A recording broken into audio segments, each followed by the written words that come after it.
Grandfather. He came to Australia in 1853 to dig for gold at Ballarat.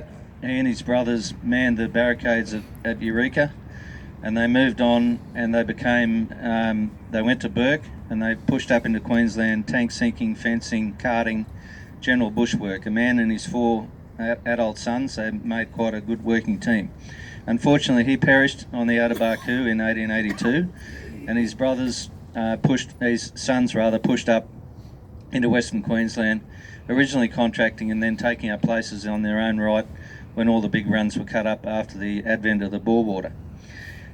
Western Queensland back in those days, they say that at one point Australia rode on the sheep's back. Well, nothing could be more true than Western Queensland. Those plains that you're going to pass over today and say this is a bunch of nothingness, they produced the best merino wool in the world. In the 1920s, the scoured wool from Western Queensland was getting the top price at the London wool sales. The men running the properties in Western Queensland were getting a pound for their wool. They had more money than they knew what to do with. Every car dealer in Brisbane was selling vehicles into Western Queensland of the absolute highest quality. Rolls Royces, Hispano Susas, Alfa Romeos, the absolute top quality motor vehicles from all over the world were found in Western Queensland. That accounts for why in the late 50s and 60s and 70s, a lot of the absolute worldwide rare and expensive vehicles were pulled out of the farm sheds in Western Queensland, and in some cases, including a one-off Alfa Romeo, were up on blocks used as a stationary engine. So, and my father proudly recounts his uncle turning up one day at our place with a fly-blown sheep in the back of his Rolls Royce. So these guys were seriously wealthy, and there was a lot of people around. The sheep employed a lot of people, particularly in the days when they scoured the wool before mechanised transport came in. Richard Magoffin Day. Well, I don't know which Richard he's talking about, because we got five. I'm five in a row, and of course when my first son came along, I couldn't resist either. So he's number 6. He'll be there in Melbourne greeting us coming in. I guess the two I'll talk about, Richard, today I think we're going to be doing a special stage on Magoffin Street in Richmond, although I don't know that for certain. I haven't been told. That's named after my great-grandfather. He was for a while the chairman of the Richmond Shire Council, and therefore had a street named after him. He was also best mates with a bloke called Bob McPherson, who ran Dagworth Station. Bob was immortalised as the squatter in Waltzing Matilda, and I'll start talking about a couple of historical aspects of Western Queensland now, move away from our own family. He and my great-grandfather shared a passion for breeding and racing thoroughbred racehorses. Amateur racing was a big thing in the west of Queensland. It was a sport that all the stations could participate in, and the rivalry was absolutely fierce.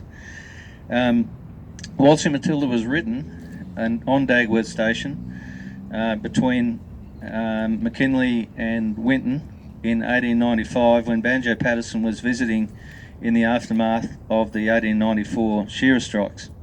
And it is an allegory about the struggle that was going on there at the time.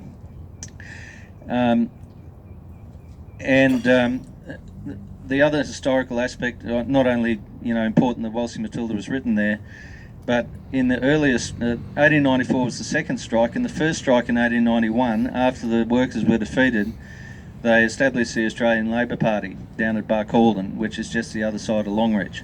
So we've got Waltzing Matilda, we've got the birth of the Australian Labor Party, and also Qantas was established at Winton in the 20s. When you go out across those plains today and you're cruising along on the bitumen road, please remember that even in my lifetime, when I was a kid, the entire road from here to Charters Towers was totally unsealed, and also the Landsborough Highway as well, which meant that when the wet season arrived and the roads got wet, nobody went anywhere, sometimes for months. And the distances are great, and the time frame's immense. So there's no accident why Qantas was established in this part of the world. And the way it was established was basically a couple of prominent graziers went around to all the major properties and asked for 100 quid into the tin on a no refusal basis.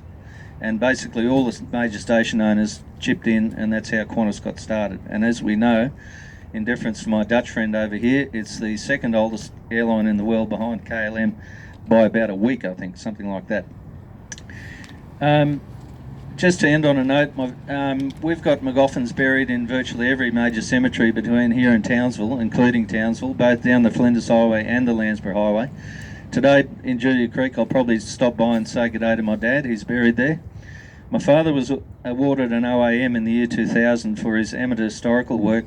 He was the guy that actually proved that Banjo Paterson wrote Waltzing Matilda. That was back in 1968. There was a lot of academic theory that Paterson didn't write it, that he plagiarised it, and so on. He did that, and he was recognised for that. So today I'm remembering the Richard Magoffins prior to me, and I hope you'll spare a thought for them and the history of Western Queensland when you pass by today. Thanks very much for your time.